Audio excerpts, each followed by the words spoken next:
I'm 36 years old, I love my family, I love baseball, and I'm about to become a farmer. But until I heard the voice, I'd never done a crazy thing in my whole life.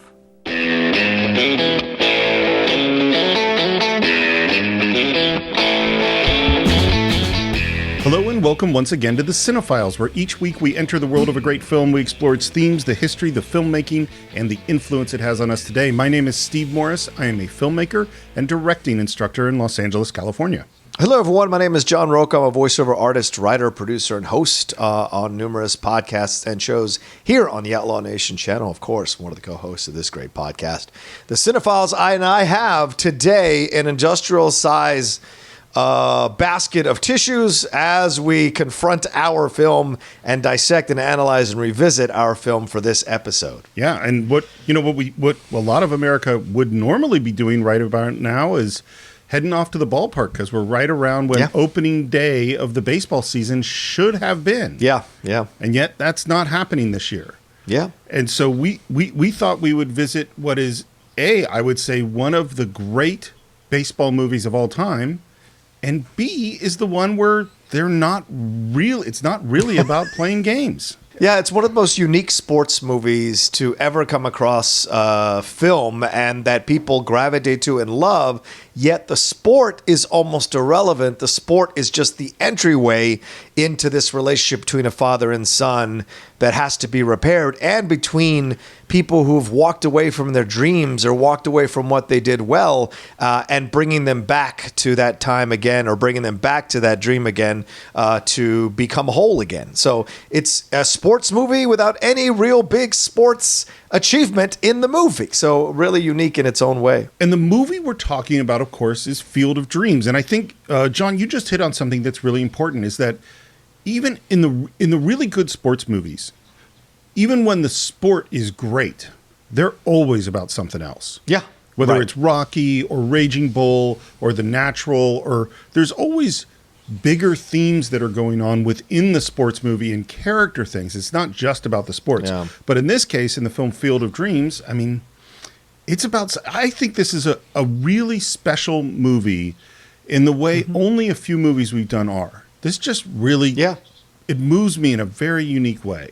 So, and it moves us depending on where we are in our lives. You know, when I first saw this movie, I'm Ray Kinsella. Sure. Now, as I'm crossing the age that I'm crossing, I'm Terrence Mann, or I'm the other people or I'm maybe even Ray's dad, where I'm remembering what it's like to kind of have that interaction and want to remember reliving the dream of being 20 years old and thinking about what could have been and things of that nature. So it offers so much to you at different times in your life, depending on how your relationships are.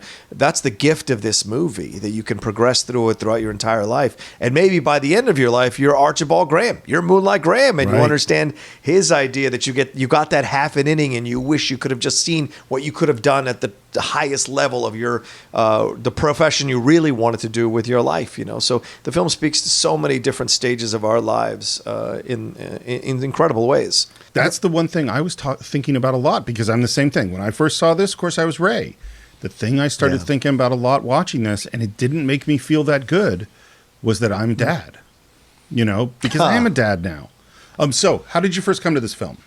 Oh man, I ran to see this film with my best friend Maurice. We were knee deep into baseball all during the 80s and into the 90s, of course. I was a Yankees fan. He was a Red Sox fan. And so there was constant battles between us, but we always loved the game. And when this trailer dropped, I remember this is one that I reached out to him and I was like, we got to go see this. We got to go see this. And I remember us going to see it on a Saturday afternoon there in Dale City together, and just madly in love with the movie from beginning to end. It is dripping. It is soaked in baseball mythology and lore and the past, but also, of course, as we just said, also steeped in this idea of a father and son kind of closing the loop on their relationship, or fixing their relationship in a mystical way, in a fantastical way. So that's and I remember just walking out of this thing going, this is incredible. It's just incredible. I'm the same thing. I saw it in the theater, and we have to remember, this is Pete Costner. You know, yes, he shows up. You know, he had his wrists exposed in The Big Chill. shows up with a great like star-making role in Silverado. Then we have Bull Durham, which is fantastic. And now we come right into this movie, and I loved Kevin Costner at this time. And it's really funny. Like, I, as you know, am not a big sports guy. I watch a little bit of Cal football and Cal basketball. My dad was a huge baseball fan, which is something we'll talk about as we go. But I was never a big baseball guy, but I love baseball movies. Baseball movies are some of my favorite films. And so, of course, I ran out to see this in the theater. And, of course, I cried. And, of course, this is a movie I watched over and over and over again. I've seen this movie a whole bunch of times. A little bit of pre-production. Of course, this starts with the book Shoeless Joe by W.P. Kinsella. Same name as the character in the movie. And it's funny. I've read the book. I read it again just last week. Just it's a short book. There's so many things where it's like, oh, the movie's not as good as the book. And then there are a few where I think the book where the movie is better. This is absolutely a case where the movie is better. No disrespect to the book. It's a nice lyrical book. But I think the movie takes it to a whole other level. And our director is Phil Alden Robinson, who is a guy who doesn't make a whole lot of movies. Here he makes one of the great baseball movies of all time. And then he makes Sneakers after that, which I totally like. Totally likable movie. And then there's really nothing there.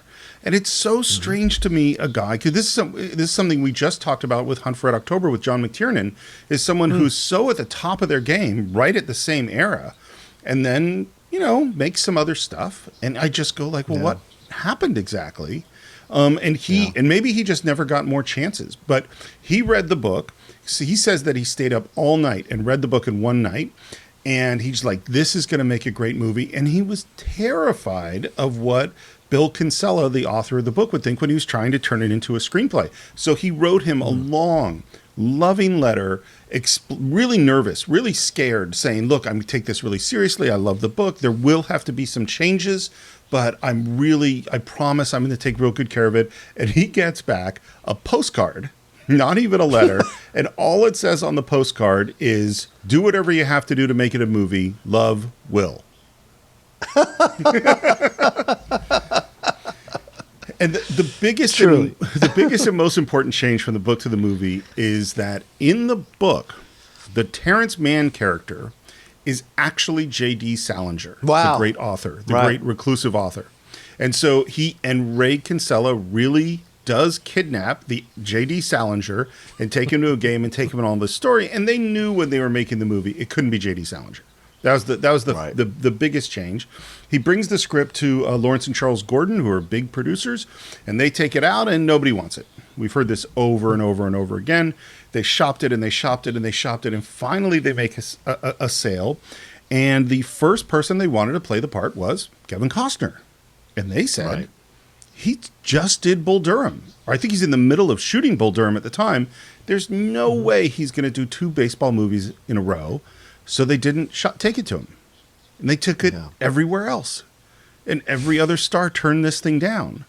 And then Costner hears about it and says, well, I have to do this movie. And his agent said, you can't do 2 baseball movies in a row. And all his friends said, you can't do 2 baseball movies in a row. And he had booked another gig. I don't know what the other movie was.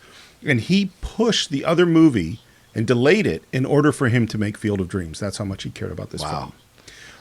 That's strength. That's power in Hollywood. If you push another movie, if you want me, you're going to have to wait. Wow, that's power. Well, and it's not like he is really. This is 1989. I think he's only been a known star for 2 or 3 years. I mean, he wasn't huge, and yet it's funny. He is one of those people. I have more complicated feelings about him now as an actor than I did then. But he is definitely a person who knows what he wants and goes after it. And that, sir, is all the pre-production I have on this film. Okay. Would you like to go off to Iowa and enter the world of Field of Dreams? Let's go to heaven, man. Let's do it. We start with that beautiful James Horner score.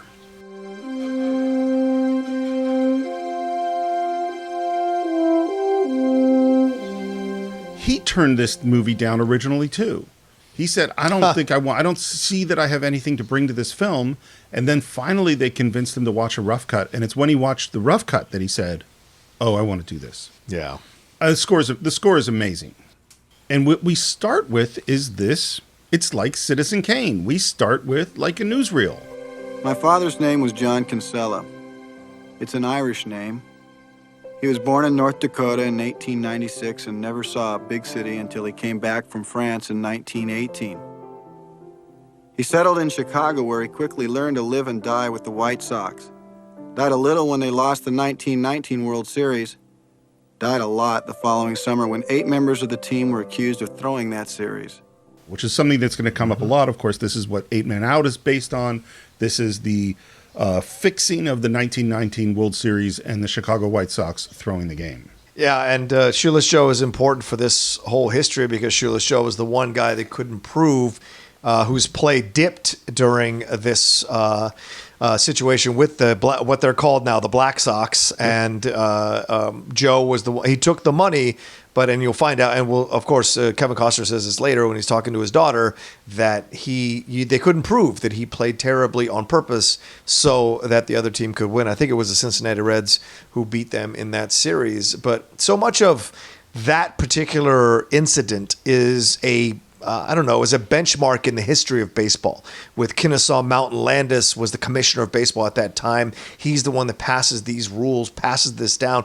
All these people are banned from playing baseball for the rest of their life for throwing a World Series. The owners are angry. All of this stuff that happened at this time. And it was because the players were getting paid literally peanuts to play the game. Well, maybe not literally, but figuratively, peanuts to play the game. And this is before you have, free agency and all this. Like, some of the younger listeners may not understand this. This was a time when the owners legitimately owned you and could pay you whatever they felt they could pay you. And baseball would never do anything about it. And it took a long time until like the 60s or the 70s. And Curt Flood is the name you really want to think about, where things started to change, where players could start dictating what they wanted to get paid and what teams they wanted to play on. And so this is way back then when all this stuff was going down, and this is such an essential part of baseball and the history of baseball. And Shoeless Joe Jackson's always been seen as a sympathetic character in this whole sordid drama that happened in 1919.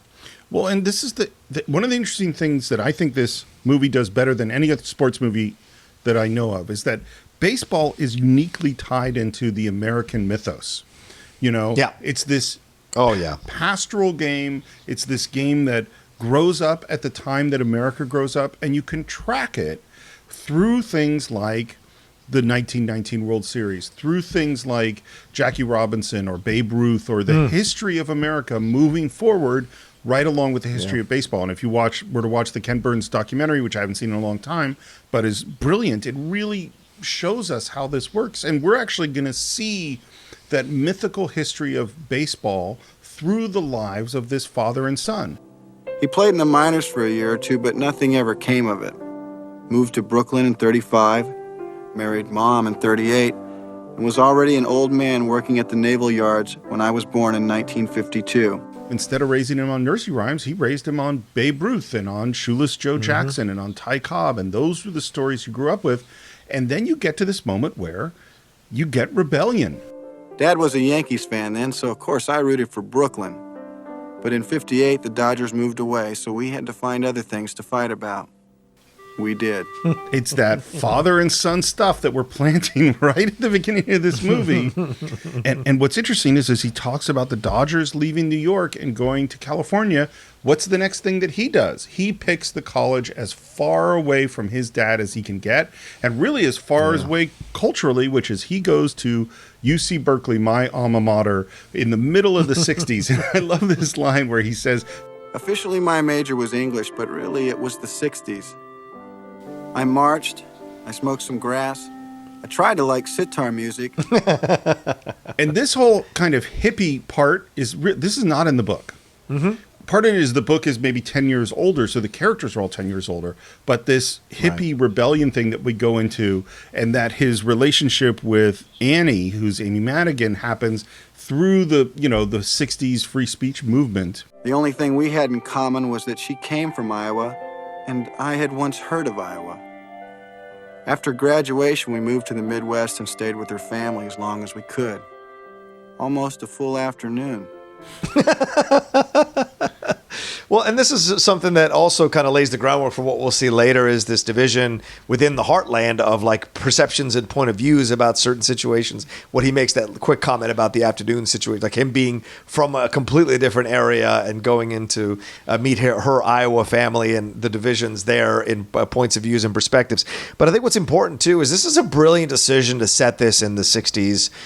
Set the events that he's talking about in the 60s, because if you look at it's 1989, this is when the boomers are kind of like in this place where they are looking back on their lives and and kind of, we've got therapy, we've got self-analysis going on, the height of this stuff through the 80s, all this stuff starting to become something people do. So this is a movie that will brilliantly touch on where a majority of the audience might be emotionally in their worlds, reflecting, looking back, kind of maybe trying to repair relationships with family members, things of that nature. So to add that element to the movie and because it's not in the book, as you said, others brilliant. It makes you care about the movie even more. And I find similarities in that. My dad and I certainly battled about so many things. I also chose a college as far away from them as I could find. I almost went to Montana State to be even farther away.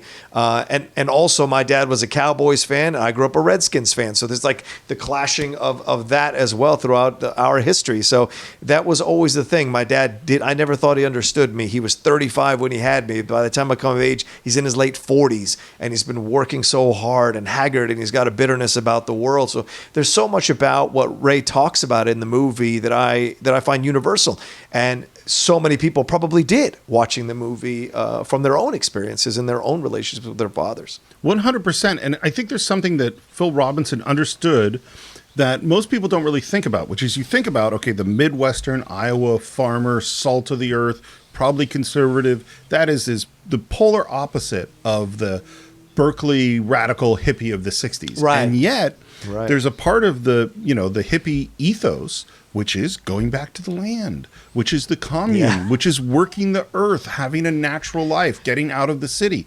And so in that sense, there is a connection here. It's not necessarily a connection with her Iowa family, but it is about, that they're going to do this thing that's very against the city, urban, fast-paced world that they've chosen this thing. She convinces him to buy a farm, we hear. They get married, and his dad died right before he could meet his wife, never met his daughter. Yeah. And then he says this thing. This is how this montage ends. I'm 36 years old. I love my family. I love baseball, and I'm about to become a farmer. But until I heard the voice, I'd never done a crazy thing in my whole life. It's a great setup for a film. It is. And then we're in the cornfield. And it's magic hour, which is, we've talked about before, this is shooting right around sunset or sunrise. It's a very small space of time. We call it magic hour. It's not an hour, maybe 10, 15 minutes, which means you have to get like everything set up until the light is just perfect and you shoot.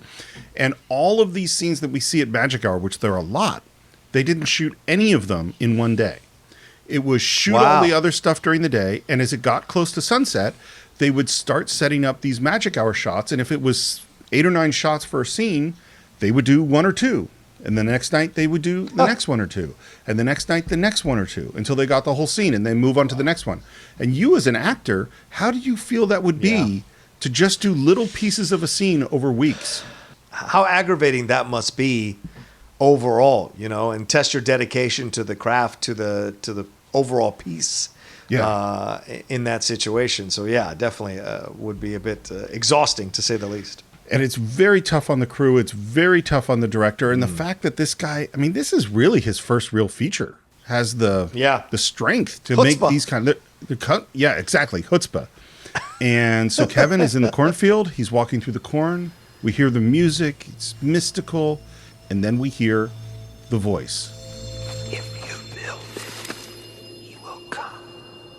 Yeah. And Kevin turns around, smiles, and the voice repeats. And again, now he's doing the sort of, who's messing with me? And he calls up to his wife and his daughter to ask if they've heard it. They haven't heard it. And then I love this moment where he actually just walks out of frame And we're just looking at corn, and then we hear, If you build it, he will come. and then he runs back into frame looking around. You must have heard that, You right? must have heard that. No, didn't hear that.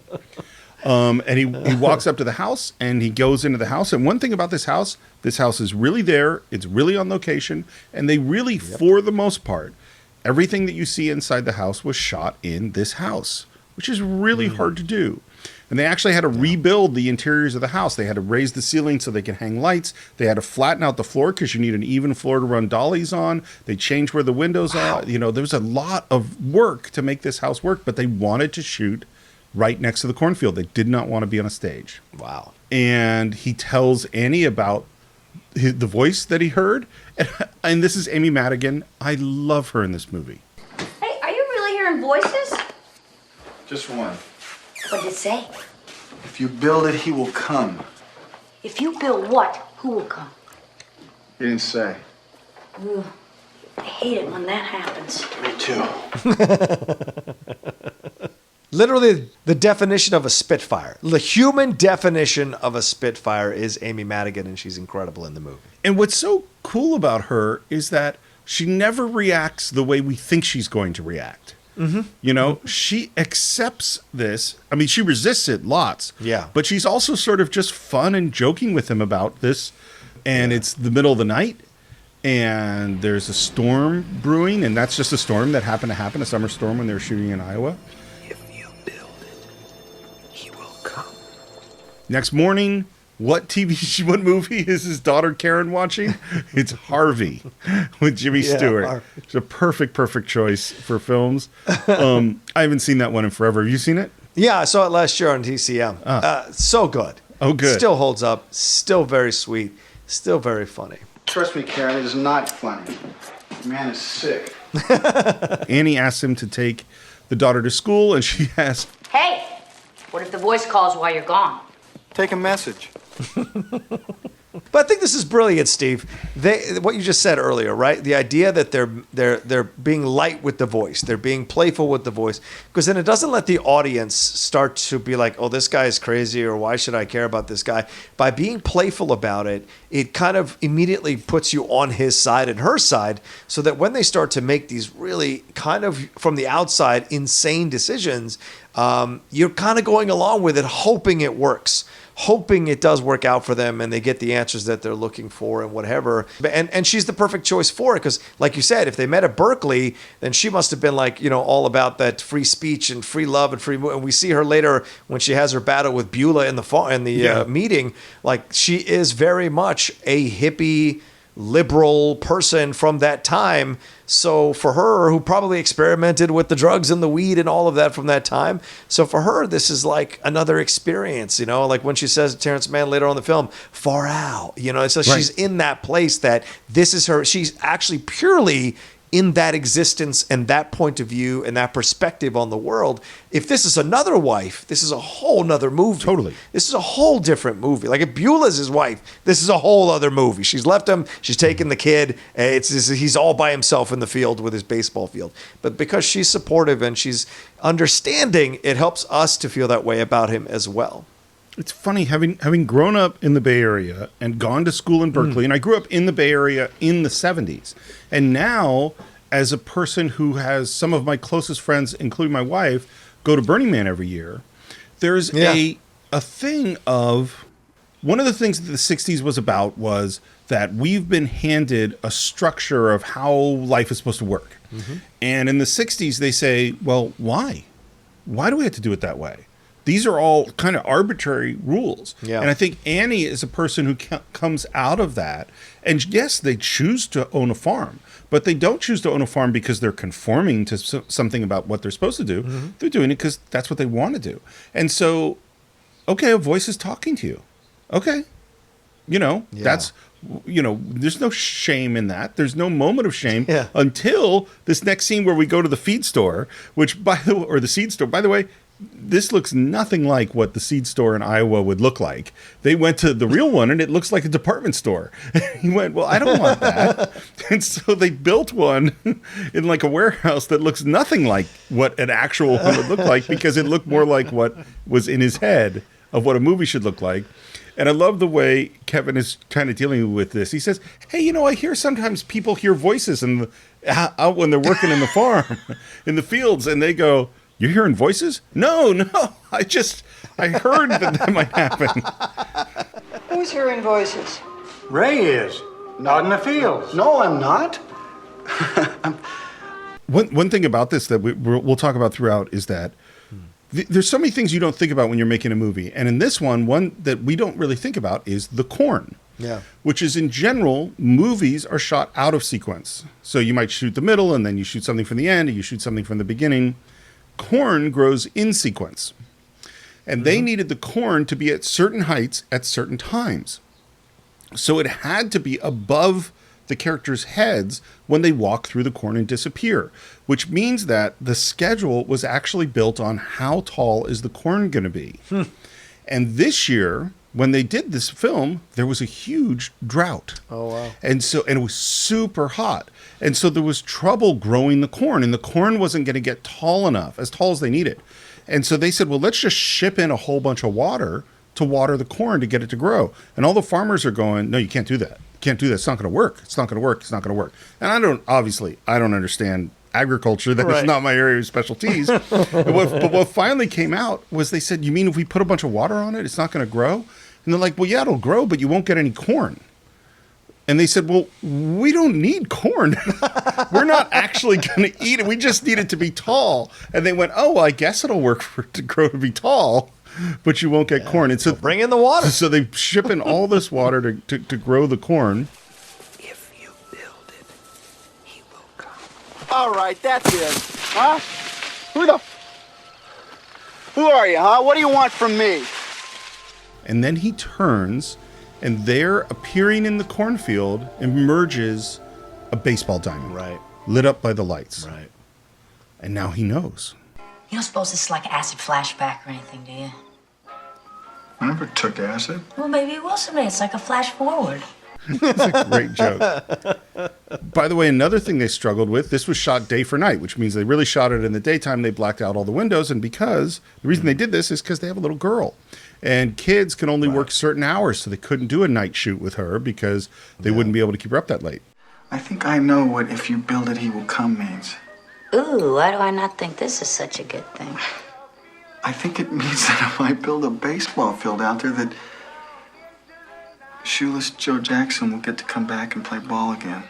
I mean, just you have to laugh at the concept of it all, and not in a negative way. Just the insanity of it all. The idea that you're going to build a baseball field, and this is a question I have now when I watch the movie: is how much of this is him in his head, and how much of this is the voice telling him to do it? And I wonder where the line is, And that's what I love about the film. It leaves you with questions that are fun to explore and consider. But this idea that shoeless Joe Jackson, out of the blue, he's like, he gets all of this in his head and says, I think this is the reason. And then shoeless Joe Jackson as well. Let me throw that onto the pile as well. So this is very much a journey for him to kind of reconnect with what he'd lost with his father, right? This repairing of this relationship. And so he's seeing this vision. It's most people go to therapy. This fool built a whole damn baseball field in his backyard. So pretty incredible stuff. There are two things that you just made me think of. The first is just W.P. Kinsella, who comes up with this concept. Yeah. This guy just has to build this base, and Shoeless Joe Jackson and J.D. Salinger is going to be in it, and this whole thing, which we'll get into, about Doc Graham. Like all of these that he somehow in his brain puts these things together and feels no need to explain it. And this is the other thing I was thinking of, is that this is in that realm of magical realism. It's, and I'm a very logical person where I want to know the reasons that things are happening. And so I don't think I could ever write in the area of magical realism. And yet some of my favorite movies, whether it's Woody Allen or, other stories, actually really exist in well, this is just what happens. I never think about whether or not this is all in his head. It's totally reasonable that you bring it up, but it's never occurred to me, because to me it's like, this is all just, you just have to accept that this is all what it is, even though it's completely bizarre. But I totally get what you're saying. And later on, they're putting the kid to bed, and this is just, again, a classic directing thing, is you could have them him and Annie just have this conversation in one long scene. But instead, they keep changing the location, changing the actions, makes it more interesting for the actors. And she's saying, I thought my family was crazy. And he's talking about Shoeless Joe. And this is, you know, the person that was suspended as you brought it off. And then it's later at night. He's still talking about Shoeless Joe. And then there's this moment that he says, You're supposed to be so graceful and agile. So actually, to see him play again, to let him play, to right an old wrong. Wait a minute, Bob. and when he says to right an old wrong, she stops and goes, wait a minute. Are you actually talking about doing this? One of the differences, by the way, with the book is that in the book, there's very little resistance. Annie just says, okay. And I think the key piece of drama in the movie, you have to have resistance. You have to have like, whoa. Because this is a crazy thing to do. Yeah. And he says, I can't think of one good reason why I should. And this relates to what he said at the beginning of the movie. I'm 36 years old. I have a wife, a child, and a mortgage, and I'm scared to death I'm turning into my father. It was funny watching this for me now, you know, because, you know, it's like you know, the Cats in the Cradle song. Right. Oh, yeah. Yeah. It's a classic song to make all young men and old men and many young men and young women and old women cry, you know, which is that. Frank Chapin, Harry Chapin. Harry Chapin. Yeah, right. Cats in the Cradle. Yeah. And this movie is very much like that to me. Because, of course, as you said before, I was Ray. And now I'm thinking about, oh, am I turning into my father? You know, because I'm 51. Yeah.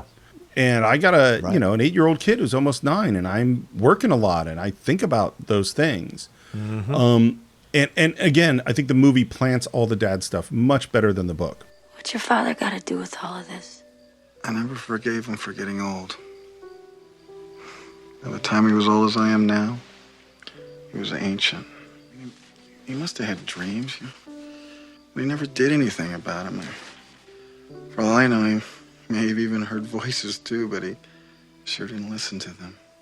Man never did one spontaneous thing in all the years I knew him. Annie, I'm afraid of that happening to me. And something tells me that this may be my last chance to do something about it. Yeah. It's pretty powerful, this moment, for me, because this is how we are sometimes as children of these men, that we only see them from the prism of the experience we had with them in their later years of their lives. We didn't know them in their 20s or their teens. We didn't know the wild shenanigans they pulled or the dreams that they had.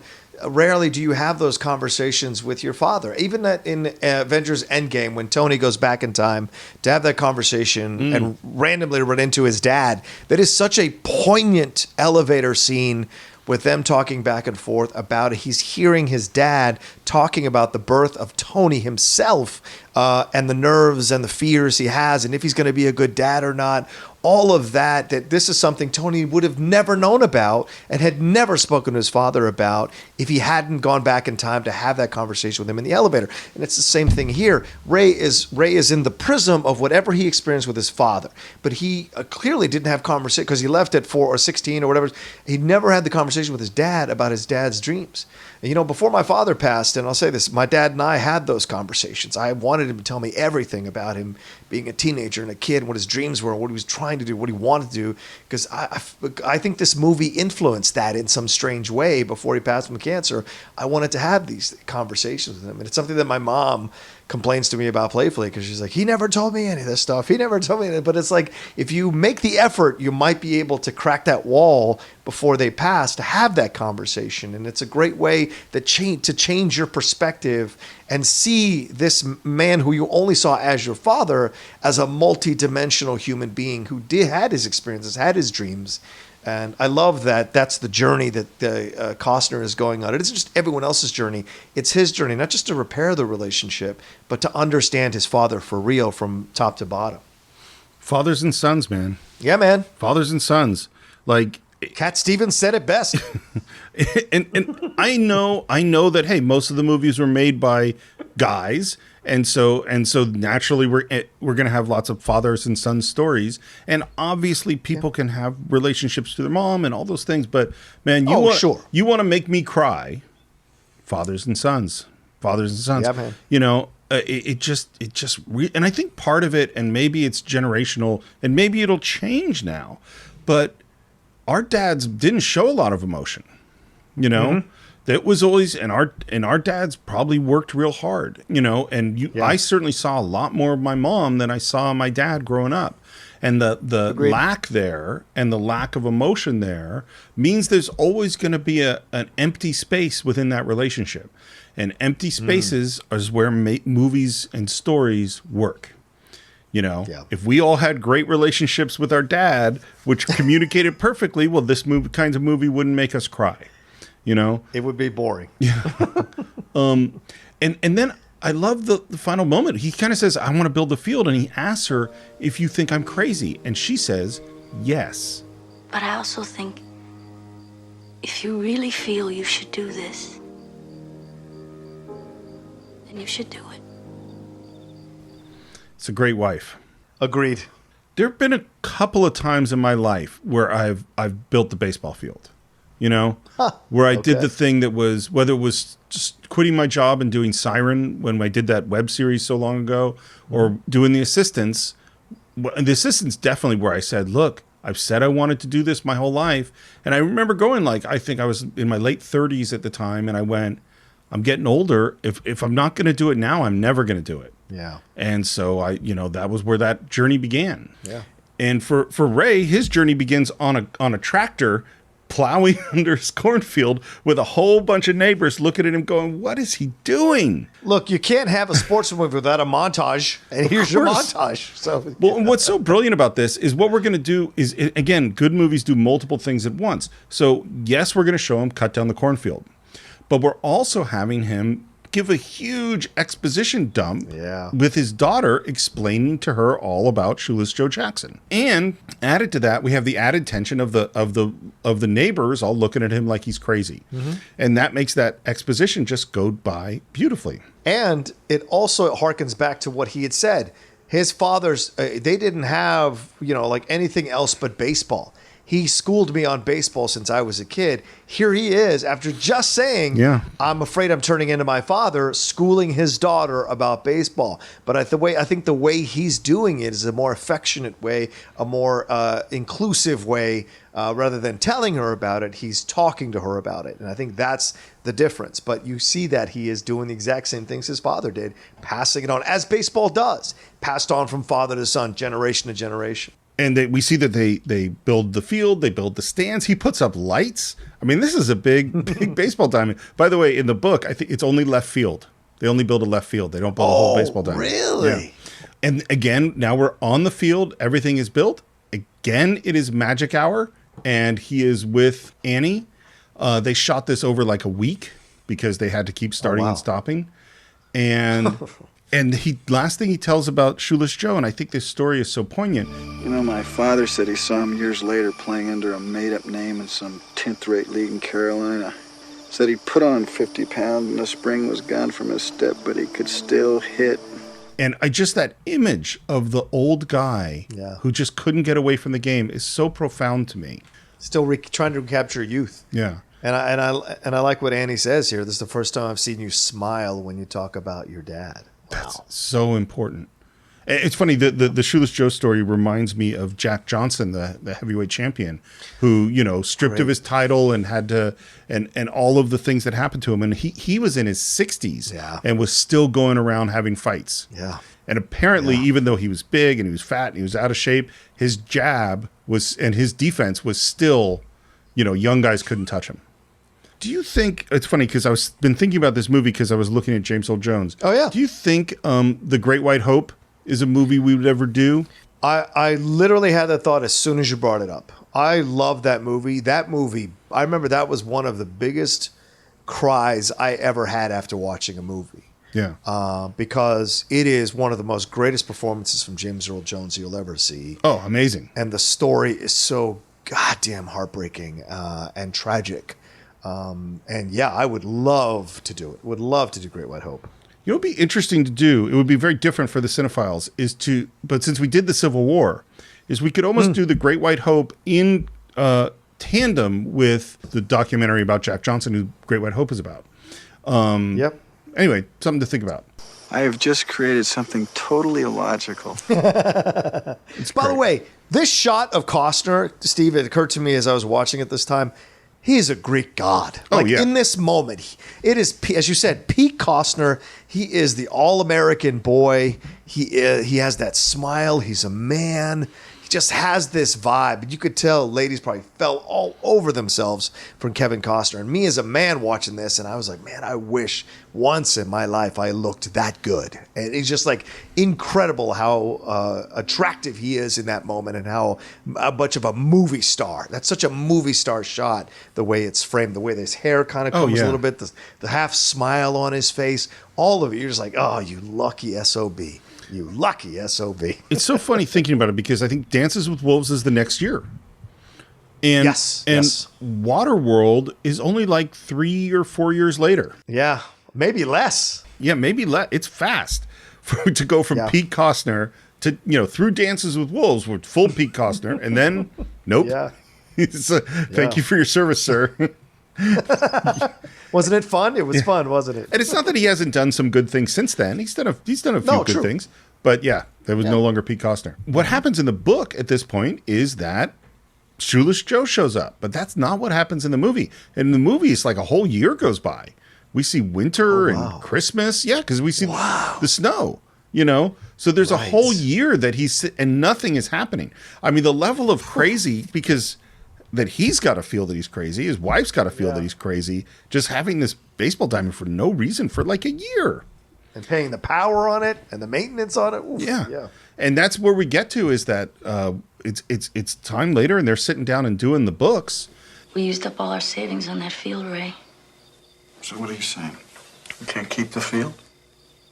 Makes it real hard to keep the farm. And it's such a classic, like, they're going to foreclose on our farm story. But that's what's going on. And at this moment, the daughter starts saying, Daddy, and they're getting upset. It's like, quiet down. Grown-ups have to talk. And finally, there's a man out there on your lawn. And they go out and look, and standing in the middle of the baseball field is a man in a baseball uniform. And we hear the mystical sounds, and Annie says, I'll put some Put up some coffee. Why don't you go on outside? It's amazing to me that she doesn't go.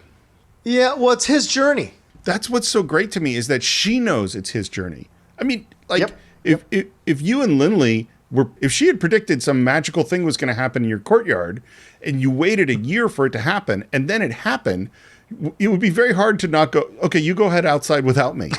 Just this is your journey. Steve, my YouTube channel is my baseball field. So she is going to be dealing with it for a year as I try to make something happen from that thing. So it is your baseball field. You're right. Yeah. It totally is. Yeah. It's crazy. I don't know if it's going to work. It's totally illogical, but I'm trying my damnedest to make the Outlaw Nation thing something that I can actually make a living doing with that channel. So yeah, she is very kind to be Annie. But what's great about Annie too here going and put the coffee on is also that Annie understands she's in this thing with him and she knows, okay, she sees it, the coffee on. There's nothing phases her throughout this whole thing. And I think that's just a brilliant thing that gets overlooked when people talk about this film or analyze this film. She is the rock from which she can do all this stuff from. Yeah. I think Amy Madigan, such good casting and her performance is so great. And it's like, he says he hears voices. She doesn't react like you think she would. Right. He says, I want to build the field. And although she resists it, when she sees that he really believes in it, she's like, this is what you have to do. And then she lets the field be there for a year while they're losing money and potentially losing the farm. And then when a magical, mystical Shoeless Joe Jackson appears on the field, she just says, I'll get some coffee. I think, you know what? I think she did do some acid in the 60s and she realized that you got to roll with the trip. You can't fight the trip. Like, oh, this is what's happening now. This mystical guy on my field. You just hope it's a good one. You just hope it's a good one. Ray Liotta. Yeah. I love his performance in this film. He's so young, and people forget he had a career before Goodfellas. Yeah. He did a really sweet film with Thomas Holt called Dominic and Eugene, where he played Thomas Holt's brother. Yeah, and Thomas Holtz is this I think he's mentally handicapped and he has to take care of him. And so there was this Ray Liotta built it up. Oh, he also was the crazy villain in Something Wild with Melanie Griffith. So he'd been slowly building his kind of reputation through the 80s. But here, it's such an unusual choice because your idea of Shoeless Joe is a hapless guy who had this thing thrust upon him. And Liotta just conveys this steel in his eyes, this energy in his eyes. But to see him play a wide-eyed Shoeless Joe Jackson who's like surprised at what he's experiencing, right? His spirit has been drawn down into this place and he's not sure what this is, you know. This film doesn't care that much about that being realistic. And one of the things, Shoeless Joe, I think he's from like South Carolina or something, you know, and Ray Liotta is so New York. He is New York. And this moment that he comes out, it's handled with such reverence. It's almost religious in nature, the way this is done. And that what they did was the DP just lit an area of the field. And they said to Ray, this is like walking into church for you. Everything has meaning. And they said, this is the area you can walk in, do whatever you would do. And him touching the grass and looking around and feeling the space, it's just amazing. Yeah. And Ray turns on the big lights and they nod at each other and he kind of does that fist in the glove and he gets in his stance and that communicates, I want you to hit some balls to me. And this moment just works so great. He goes out, grabs the bat and ball. He's nervous, goes to hit the ball and fouls it. Sorry. I get some out there. He hits fly balls to him, which Joe catches. So here's the thing you hear in almost every film that involves sports. Kevin was a great athlete. You hear it so often that it's one of those things where I go, okay, come on. Not every actor can be a natural athlete. In this case, I think it's probably true. I think he probably was a pretty good ball player. And what the director said is that he when he was hitting these fly balls, he'd ask, exactly where do you want it? Oh, I want him 5 feet to Ray's left. And that's where he'd hit it. That's what he says. Okay. And Joe comes in. They introduce themselves. This speech that Shoeless Joe does when he goes and handles the bats and the balls is just so beautiful. Getting thrown out of baseball was like having part of me amputated. I've heard that old men wake up and scratch itchy legs that have been dust for over 50 years. That was me. I'd wake up at night with the smell of the ballpark in my nose, the cool of the grass on my feet, the thrill of the grass. I love that line, the thrill of the grass. I've never, how can I say this? I've never felt that way about baseball. And I played baseball for 3 years growing up, but I never felt that way about baseball. But I understand this. Like when you hear people talk about the way baseball gets in their blood, in their veins, it's the one sport. I believe it's the one sport that when people talk about it with such reverence, it is religious. More than sport, more than football, more than soccer or football, whatever American football, whatever you say, more than hockey. There's something religious about baseball. And the way he's speaking about it here in this speech, I think really conveys that. You know, the smell in the nose, the feeling of the grass under your feet. Like it's almost hippie-like coming back to the land. Do you know what I'm saying? Baseball brings you back to the land. And so for the way he speaks about it is really powerful. And I have always been amazed at people who have that feeling about baseball, you know. Couple things. First of all, you know, baseball is a pastoral game as opposed to, you know, football, which is an urban game. You know, it's football, you know, you go right back to the George Carlin baseball football thing of, you know. Baseball is pastoral, 19th century. Football is technological, 20th century. Baseball is played on a diamond. Maybe we'll put a link to it. So that's the first thing. I'll tell you the place that I've felt this. It's not baseball. Where I felt what Shoeless Joe is talking about is walking into a theater, stepping on stage. Like the theater, not a movie theater, where a play happens. For whatever reason, that's like a sacred space to me.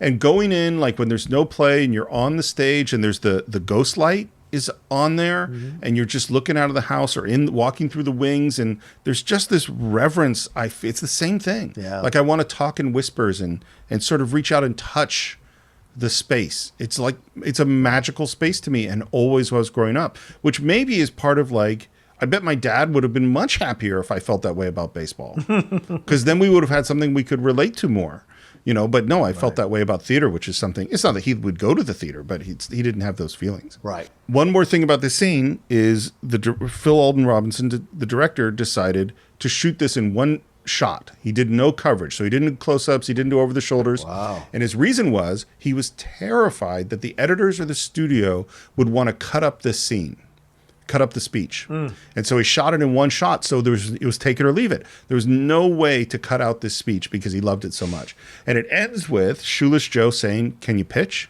Kevin Costner plays this great. Yeah. Not bad. His nervousness, his excitement, the strangeness of the moment. Don't we need a catcher? Not if you get it near the plate, we don't. I love that. The swagger of a ball player. And even Ray talking to himself going, I am pitching to Shoeless Joe Jackson. So great. So they had a baseball coach, as you'd imagine, for all of this stuff, and it was Rod Dado, who was the USC baseball coach, one of the winningest coaches in college baseball history, one of the most, hugely successful, and their other coach is Don Buford. One thing about this is that Shoeless Joe, I think he hit right and threw lefty. And Ray Liotta was the opposite. I don't remember which one it was, is that Ray Liotta hit left and threw righty, which is unusual to begin with. And so for the first bunch of training, he kept trying to reverse it and hit like Shoeless Joe, and he just couldn't do it. And so he hits righty in this scene. And because the coaches finally said, just do what you're comfortable with. Yeah. And there are, of course, the sticklers for history that criticize the film for this, which I think is silly. And there's the moment where Kevin says, let's see if you can hit my curve. And he throws the ball, and Ray Liotta, and this is totally real and totally an accident, not planned at all, hits the ball right back at him, hits the bag of balls. Kevin goes down and gets up and says, Yeah, you can hit the curveball. which was improvised. But this is where you see the skill of Kevin Costner. Yeah. The way he pitches, this is one take. Yeah. Where he pitches that ball all the way across the plate, and Liotta, or whoever's standing in for Liotta, absolutely cranks it into the field. They don't cut away from Costner's pitch at all. His form and everything is right there over the plate. It's a perfect pitch. And what it is it is Ray Liotta hitting that ball. Wow. But then the shot to go it into the corn is a ball cannon. Because they needed the accuracy to know exactly where the ball was going to go. But that's Ray Liotta's swing. Man, I did love this game. I'd have played for food money. It was a game. I love the way he says it was a game. There's something about that word, not a sport, and certainly not a business. It was a game that you play. The reverence, talking about the trains and the hotels and the crowds and... Shoot. I'd have played for nothing. Ray Liotta does a beautiful job with that speech. Yeah, he does. And Annie and Karen come out and they introduce them. He asks, by the way, about the lights. All the stadiums have them now. Even Wrigley Field. Makes it harder to see the ball. Yeah, well, the owners found that more people could attend night games. And Shoeless Joe's reaction to the word owners is perfect. Owners. Yeah, because that's what stems from the Chicago White Sox, because Wrigley was their owner at the time. Wrigley was the one who was paying them up almost nothing to play the game, and there weren't any bonuses, or there weren't that many, or the bonuses weren't that high, which is why they took the money from Ace Rothstein and those gamblers to kind of like take care of their families. They thought this could be a situation, they get away with it, whatever, and it's because Wrigley was such a cheapskate owner, and a lot of the owners back then were cheapskates. Look, they're still cheapskates now. If they had their own ability to do it, they would. So there's no difference. So to hear him speak about the owner in that way is just perfect little nod to people who know the history of that situation. Well, and it's perfect contrast to it was a game. Yeah, right, exactly. Not, because for the owners, it was a business, a factory. So how do we make money off of this thing? Yep. As opposed to it was a game. One more thing, by the way, about shooting this. So you know what happens when you put giant lights up in the middle of the night in the middle of cornfields in Iowa? Bugs. Thousands, millions of bugs swarming so loud that they had to ADR all this music. They had to loop it. The audio wasn't bad because the bug sound was so loud. And they had dudes on the towers up with these lights because they had to adjust lights for the cinematography. And those dudes are swarmed with bugs. Just like in the end, they were wearing wearing beekeeper outfits because bugs are just landing on them, and it just sounds really awful. Yep. And as they're introducing Shoeless Joe to Annie and Karen, suddenly a fog comes in, and people see the movie go, "Oh, it's so beautiful as it gets so foggy." And what happened was they went, "Oh no!" And they jumped way ahead in their shooting schedule to get that close up of Ray Liotta that's so beautiful before the fog came in and obscured all the lights and wiped out the scene. Oh wow! Would you like to come inside? And he looks down, and we see a very clear border between the field and not the field. Yeah, and he cannot cross it. Nope. This is a key piece of information, and he jogs away, and just as he's almost gone, he asks, Hey, is this heaven? and Kevin says, No. It's Iowa. I don't even know why that moves me so much, but it's just beautiful. Well, if I could venture a guess, Steve, I mean, you're an atheist, so to you, there is no heaven, right? Sure. Or the concept of heaven can be here on earth. And we see that later when Costner looks at his wife and his child and he's answering his father. And heaven is earth. Earth can be heaven. You can have your heaven on earth. And so the fact that he's saying that to him and he says, no, it's Iowa, but it feels like heaven. Yeah. You know, like you just said, the game, being there on the field, the smell, my feet in the grass, all of it. This is heaven, you know. And Shoeless Joe Jackson walks into the corn and disappears. It's such a simple special effect. Yeah. This is ILM, by the way. I mean, all it is a lockdown camera shot and a dissolve between two shots, and then ILM added some fireflies and a little bit of dust and stuff. But one of the things that's so smart about this film is they understood that it needed to be simple. Yes. We're keeping this field. You bet your ass we are. Cut to Timothy Busfield, and you're going to lose the farm. Oh, you jerk off. You Busfield, you jerk off. So I love Timothy Busfield so much. Oh, yeah. I think he is such a good actor, and who we first saw in Revenge of the Nerds. Yes. Yes. The violinist. And if you watch The West Wing, his character in The West Wing, it's one of the great supporting actor performances in history. And what he does here is so great because he's the villain. There's no question he's the villain. Mm-hmm. And yet, I think his villainy comes directly out of a sense of care for his sister. Yeah, absolutely. Like, he genuinely cares and does not understand why this guy is doing this stupid stuff, which is they don't have enough money. They can't pay the mortgage. You plowed under your crop to build a cornfield. Like, you know, you came out of, you didn't like farming. You don't know anything about farming. And Kevin says, I know a lot about farming. Oh, you do? Yeah, Oh, I know a lot more than you think I know. Well, then how could you plow under your major crop? What's a crop? And then the daughter says, time for the game to start. And he goes, okay, we got to go. And I get it. Like, Mark, the Tim Busfield character, is like, what's wrong with this guy? Mm-hmm. I mean, he's obviously insane. He's going to watch some game on TV when he's going to lose the farm. And you can imagine, Steve, if you're looking at it, you can read into this situation, right? What did Costner say at the beginning with his exposition, a voiceover rather, and he said, you know, we moved in with Annie's family and it lasted the better part of an afternoon. They probably thought she went off to California, hooked up with this hippie dude, and now she's brought him here. They probably never liked him. They don't like California. They don't like hippies. They're salt of the earth people. We're real Americans, that kind of shit. And so here they knew this was coming. He was going to do something insane or stupid because he's a hippie and it was bound to happen. Now it's shown itself. And now Mark is full on into that kind of like, you got to get out of this situation, maybe divorce this guy or get him to see the logic, blah, blah, blah, because he's being totally crazy and he's trying to appeal to that. But Annie is legitimately who she is, her own person, and she's going to walk her own path no matter what Mark says. But it just makes so much sense. Well, and again, to be perfectly clear from their perspective, this is crazy. I mean, absolutely. This is nuts. Yes. And we go out and we see all the guys appear to play baseball. None of this was scripted. Phil just saw them coming out of the cornfield and was like, oh, that's great. Let's shoot that. And we see them, we get our baseball montage. We play a little pickle. We're pitching, we're catching, some batting practice. Some of the guys are still arguing. There's a lot of, giving each other some flack about stuff. Hell yeah. And now up shows Mark, Tim Busfield, and who's also, by the way, with a woman who I'm assuming is his wife, and another older woman who is clearly Annie's mom. Yep. And she is the really harsh one.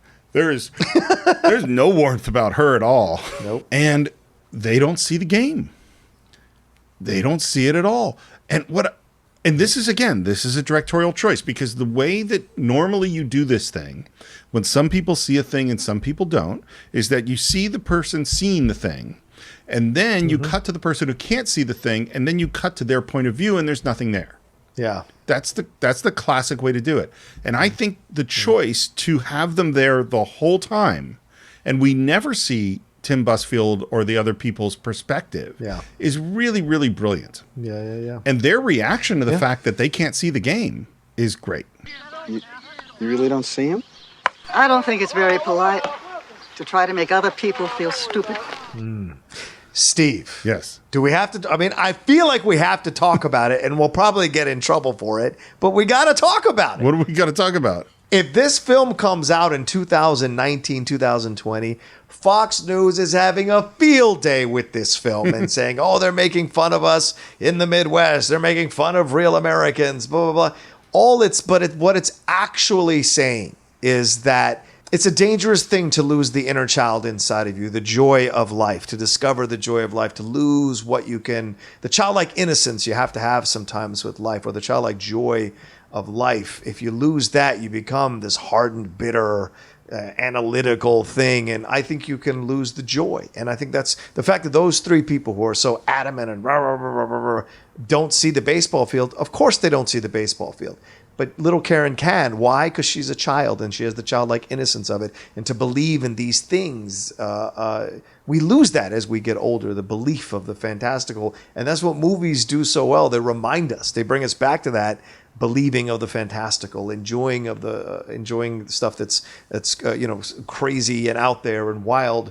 It reminds us, what we used to feel like when we were kids. One of my favorite pictures or memes that I ever saw, or cartoons, was a picture of a guy in his 40s walking into Star Wars The Force Awakens, and the next panel is him walking out and he's a 10-year-old kid. And that's what movies do. They bring you back to that time. And this situation with the people playing baseball is bringing Ray and Annie back to that, because they're more conducive to remember how important it is to have that, to never lose that childlike joy about life. And those three don't. There's so much in what you're saying, and I'm just thinking about, it's sort of putting something in perspective to me that I haven't seen before, which is there's so many threads that are in this film that are unified by what you just said. So one of them is that Shoeless Joe says it was a game.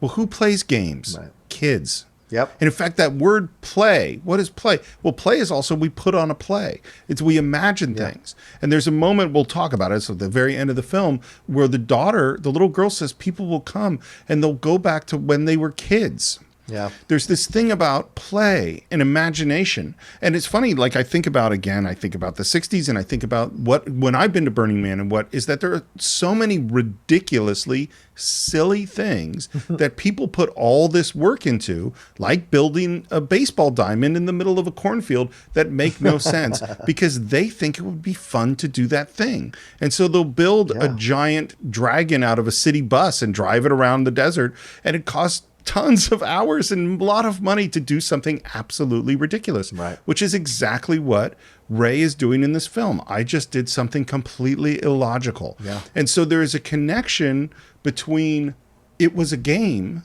and the game we played as a kid, and being childlike and having an imagination and the ability to see this game. Yeah. Right. There's a lot here. And then I love there's a little gag after the family leaves, and he's talking to this older baseball player who fits into his old uniform, and he says, "Oh, you must be in good shape." He's like, "Well, let's see, I died in 70. That means I haven't had a cigarette in 18 years. You don't smoke, do you?" No. And then they go off and disappear into the corn. Bunch of great character actors, by the way, as these baseball players. Bunch of great character actors. And the next scene we hear the voice again. And the voice says, ease his pain. I'm sorry, what? I didn't understand. What? Ease his pain. Ease his pain? What the hell does that mean, ease his pain? What pain? All right? Whose pain? I built the field. I did it. And we go into the kitchen, and this is all in one shot. And by the way, if you watch, here's a totally small acting thing I'm sure you're familiar with, is that when you're acting in a scene and you have some business, like putting down something heavy on a wood table, you don't want to put that thing down right in the middle of your line, because that sound will cut off the sound of your line. Watch how Amy Madigan does all her business in the scene. She moves things exactly between lines, so it does. That's just good technical film acting. And she's going, what is this eases pain? You got to build a football field? And like, well, who's paying? Shoeless Joe's? And he goes, I don't know. And she says, Ray, this is a very non-specific voice you have out there, and he's starting to piss me off. She's so great, man. It's so great. Well, and now we're going to see her at her peak, because we're going to head off to the PTA meeting. Yeah. Oh, yeah. By the way, this is Amy Madigan's first day of shooting. Oh, really? Yeah. Wow. Okay. Which she was not happy about. She's like, can't you let me warm up a little bit, play some other scenes? I don't want to have to jump right into the scene, but this is what they had to do. And one of the purposes of this scene is that in the book, when the character is J.D. Salinger, we don't have to do a lot to introduce him. Right. Because he's a famous character. Yeah. But in the movie, where we're inventing a character, we have to tell who this guy is. And so what's happening at this PTA meeting is they want to ban the book of this author, Terrence Mann. And I say smut and filth like this has no place in our schools. And there's this guy who's like on the school board or something. He's like, no, it's a Pulitzer Prize winning novelist. It's a, the Supreme Court says it's not pornography. And while this is happening, Ray is looking at thinking through eases pain. What does eases pain mean? Yeah. And Annie is just like jumping out of her skin and how she can't believe that they're actually talking about banning books. And finally, she just can't handle it anymore, and she stands up. Terrence Mann was a warm and gentle voice of reason during a time of great madness. She says that he invented the phrase, make love, not war, which of course he didn't. I don't know who invented that phrase. And I think if you had experienced even a little bit of the 60s, you might feel the same way too. I experienced the 60s. No, I think you had two 50s and moved right on into the 70s. And at this point, this woman comes at her and says, well, at least I'm not married to someone who plowed under their main crop. Went to the personal place. Yeah. You don't have to go to the personal place. And we have this big crowd of people, which are all just local Iowan people. This was shot in Dubuque and at Dyersville in Iowa. Okay. And all these local people are doing sort of the tennis shot, which they look from one person to the other. And Annie comes back. At least he is not a book burner, you Nazi cow. You always got to default to the Nazis. Always default to the Nazis. What's really funny is that the woman, the other actress who played sort of the horrible Iowa book burner, Beulah, tells Amy Madigan, listen, when you do your off-camera line, can you say something really horrible to me? Like not Nazi cow, like worse, so that I have something to react to. And Amy Madigan says, sure. And apparently she says really horrible stuff. And yes, got a good reaction, but completely shocked the 200 Iowan extras who were in the room, just like, oh my God. And then what happens is that Annie just goes to the crowd. Who's for Eva Braun here? Who wants to burn books? Who wants to spit on the Constitution of the United States of America? Anybody? And this is just a classic, how long has it been since you beat your wife question, is that how can anyone say no to this? Now, who's for the Bill of Rights? Who thinks freedom is a pretty darn good thing? Come on, let's see those hands. And reluctantly, they all start to put their hands up. And she wins. And just as she's winning this argument in front of this huge Iowa community to save a book from being banned is the moment that Ray figures out that Ease's Pain is about Terrence Mann. All right, there you go, America. I love you. I'm proud of you. I mean it. Annie, What? we gotta go. We gotta go. This is great. And they go out in the hallway, and I love that Amy Madigan slides in to the space. So it's great. Right, was that great or what? I figured it out. God, it was just like the 60s again. I just figured it out. Step outside, you Nazi cat. I know whose pain I'm supposed to eat. What? I know whose pain it is I'm supposed to eat. Ray, I just halted the spread of neo-fascism in America. You're talking... Terrence Mann. Her little fist punches and dancing off her feet. Like, she's so excited because she probably hasn't had the chance to have these kinds of battles in Iowa for quite some time. And so the fact that she's getting to like bring out her inner warrior there in a little bit is a lot of fun for her, you know. And yeah. And of course, her husband doesn't have any time for her triumph because he's figured out what Ease's Pain is.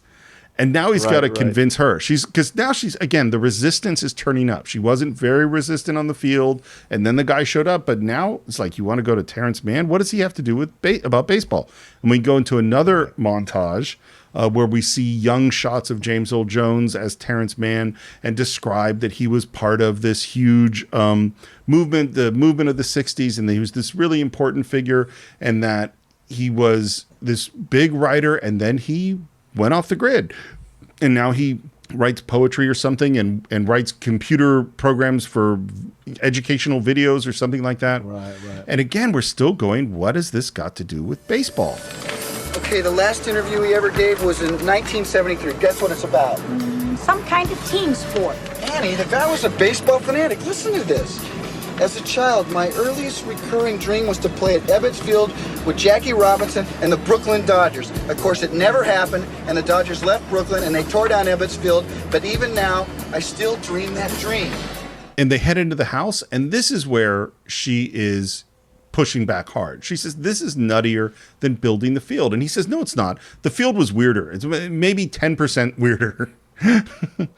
And she basically says, no, we are going to lose the farm. Yeah. This is too much. Now look, I understand your need to prove to yourself and to the world you are not turning into your father, but you've done it. Look, you believed in the magic. It happened. Isn't that enough? That's a pretty strong argument. Particularly I know you had the need to prove that you're not your father. It's the shot. Yeah. I think something's going to happen to the game. I don't know what, but there's something at Fenway Park, and I got to be there with Terrence Mann to find it out. And she stops and says, Is Fenway the one with the big green wall in left field? Yeah. I dreamt last night you were at Fenway with Terrence Mann. Was I sitting on the first base side? Yes? About halfway up on the aisle? Yeah, you were keeping score and I was eating a hot dog. I had the same dream. I'll help you pack. Because if you create the resistance, you got to overcome the resistance. None of this is in the book. All this is just stuff that was in the movie. We're off driving, and of course he has a VW bus. We're listening to some Allman Brothers, and he is rehearsing his speech. Hi, I'm Ray Kinsella. Hi, I'm Ray Kinsella. It's a great pleasure to finally get to... Hi. And the way they did this was they just said, improvise what you think you would say to him. And they shot the same shot over and over again. They just drove back and forth on the same piece of road as Kevin improvised a different way to do it, and another way to do it. And they just cut it all together with jump cuts. And it's so great because you could see the building frustration and the fact that he's going a little stir crazy in this car and all of it just by the improvisation on this speech. It's great. Yeah, totally. We go into the Jewish neighborhood in Boston, which is shot in Dubuque, Iowa. They did shoot stuff in Boston, by the way, and part of the reason they scheduled to go to Boston when they scheduled it was to give the corn time to grow. So they shot in Iowa when the corn was lower, then went to shoot in Boston, and so when they came back, the corn was at the height they needed it to be. So this is in Dubuque now with this Jewish neighborhood, and there's some local guy walking down the street while they're shooting going, I didn't know there were so many Jews in Dubuque. And he's doing a terrible job asking where to find Terrence Mann.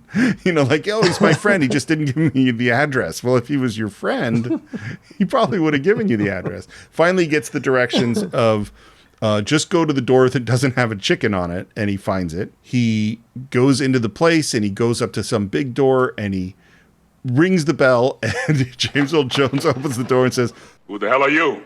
He goes, "Sir, my name's," and he slams the door in his face. Great character introduction. Here's how he got cast. So Phil Alden Robinson wrote the part for him. Wow. This was his whole intention from the beginning. This is the person he wanted. And the reason he chose him was he said, I want to find someone that is really scary for Kevin Costner to have to stand up against. That we want to cast someone super powerful. And what's so weird about this, so this movie's made in 1989. We just did Hunt for Red October, which was 1990, which also has James Earl Jones. Mm-hmm. And the reason it has James Earl Jones is that John McTiernan saw James Earl Jones and Courtney B. Vance, who's in Hunt for Red October, in Fences. Phil Alden Robinson saw Fences too. And that is why he decided to write this part for James Earl Jones. The same performance, and it's the same play. When I saw James Earl Jones in Fences, one of the great theater experiences of all time, they send the script. James Earl Jones doesn't read it. His wife reads it and says, you got to do this movie. And he goes, why? And he goes, well, it's got a speech in it that you want to do. And unfortunately, the speech will probably get cut out of the movie because no one leaves speeches that long in films. But just on the chance that you can do this speech, you got to do the film. And that is why he agreed to do it. Thank God he did. Yeah. Oh, yeah. He's so great in this movie. This might be one of my all-time favorite performances of his. Because it's so deft and fun and complicated and powerful. Yeah. We got a learning disability here? Mr. Mann, if I could just have 1 minute, please. Look, I can't tell you the secret of life, and I don't have any answers for you. I don't give interviews, and I'm no longer a public figure. I just want to be left alone. So piss off. James Earl Jones is really scary when he wants to be. Oh, my God. The voice is scary enough. Yeah. But once the movement combines with the voice, you can be quite intimidated by this man. Remember, this man is, 7 years removed from Conan. So he's still a very scary dude. And by the way, the direction of this was that Phil told him was like, this isn't the first time. This has happened over and over again. And you know how to get rid of these people. Oh, I'm sure. But he still opens the door, which I find to be, maybe that's an 80s thing. Yep. But he still opens the door when people knock. But that knock of his is that weird kind of, I don't know what like a wind chime that you yank on, that kind of thing. So it's just an interesting thing he's choosing to use as a knocking device on his door. Here's the thought that I had. Okay. Because there's another moment too, because he lets him in a little bit and then he kicks him out. And then when he kicks him out the second time, he doesn't close the door all the way, which we're going to get to in a sec. Right. What I'm wondering is, did he have the dream about Fenway Park? Maybe. You know what I mean? It's a good question. Because it's a good question. He does put up resistance, but it's not that much resistance. Well, and then later he lies to Costner at the ballpark when he says, "See what?" And even he doesn't know what it is, because he is being pushed along by this vision. So maybe he did have that dream and whatever, and how it all came about. And why wouldn't you resist it? I mean, Annie has resisted in her own way. So Terrence Mann would super resist this situation because, as people know about the J.D. Salinger stuff, which, by the way, is kind of like what Sean Connery is playing in Finding Forrester, the kind of the self-isolated writer who cannot handle the attention of what the book has done, and to be forced to go out into the public again, not by your own free will, is what he confronts in this situation. Oh, one other thing about this is shot on a stage in Dubuque. We're in Iowa. It was super hot all summer. And the thing about stages is you can't blast air conditioning in a movie set because of the noise. So you're under a bunch of hot lights in like a warehouse or something with no air conditioning on a 110-degree day. It's really hot. Yeah. Kevin had the flu when they were shooting this. Oh. So he had a 102-degree fever. And they made the wardrobe choice to stick him in a leather jacket. So he's wearing a leather jacket with a 102-degree fever in a really, really hot room having to act. That's not easy. But he comes back in, and then he even quotes this one of obviously Terrence Mann's, lines. And I love James Earl Jones turns around with this big smile on his face and says, "Oh my God. What? You're from the 60s. And then he grabs the insect repellent thing and goes back. Back to the 60s. Wait a back. second. There's no place for you here in the future. Get back while you still can. It's genius. So damn genius. Funny. You've changed. Yes, I suppose I have. How about this? Peace, love, dope. Now get the hell out of here. But this is where the door's still open. And now he comes back in with his hand in his jacket pocket, faking the gun. The worst gun fake ever. What the hell is that? It's a gun. What do you think it is? It's your finger. No, it's not. It's a gun. Yeah, let me see it. Get out of here. I'm not going to show you my gun. And James Earl Jones grabs a crowbar. Yeah. And it's really scary until Ray says, "You're a pacifist." And he goes, damn it. And then he explains, "Look, I just got to take you to this baseball game." Tonight's game, Red Sox A's. You're seeing a whole team of psychiatrists, aren't you? And finally, the way he gets him is he says, "Look, it's a long story, but it's a really good story. And I'll tell you on the way." I'm not going to get rid of you, am I? No. Just come to this game with me. I swear to God, I will never bother you again. Not even a Christmas card. And then we cut to the baseball stadium, which is really crazy that he would actually go with him. Yeah. And much of this was shot at Fenway Park. They said that at batting practice, they let Kevin Costner take batting practice, and that he hit the green wall, which is pretty cool. Being involved? I was the East Coast distributor involved. Then they killed Martin, they killed Bobby. They elected Tricky Dick twice. And now people like you think I must be miserable because I'm not involved anymore. Well, I got news for you. I spent all my misery years ago. Yeah. Great speech. And then Kevin asks him, "What do you want?" And again, with that super James Earl Jones intensity. I want them to stop looking to me for answers, begging me to speak again, write again, be a leader. I want them to start thinking for themselves. And I want my privacy. No, I meant, what do you want? And we cut, and we see they're standing in front of a concession stand. 3 dudes with their arms folded. By the way, the concession stand is in Iowa. So we were in Fenway, and now we're in Iowa. And I love the way James Earl Jones takes this moment in and then just says, "Oh, dog and a beer." Which is great. Then we're out watching the game. And by the way, some of this was shot at Fenway with James Earl Jones and Kevin, and 1 or 2 of the shots of Kevin are shot in Iowa because they just kept running out of time. Go the distance. Up on the scoreboard comes a thing about Archie Moonlight Graham and his record at 1 game, and we hear the mystical music. What's the matter? You didn't see that? See what? And there's a reaction and a pause, and then Ray I says, "You didn't have to be here. What?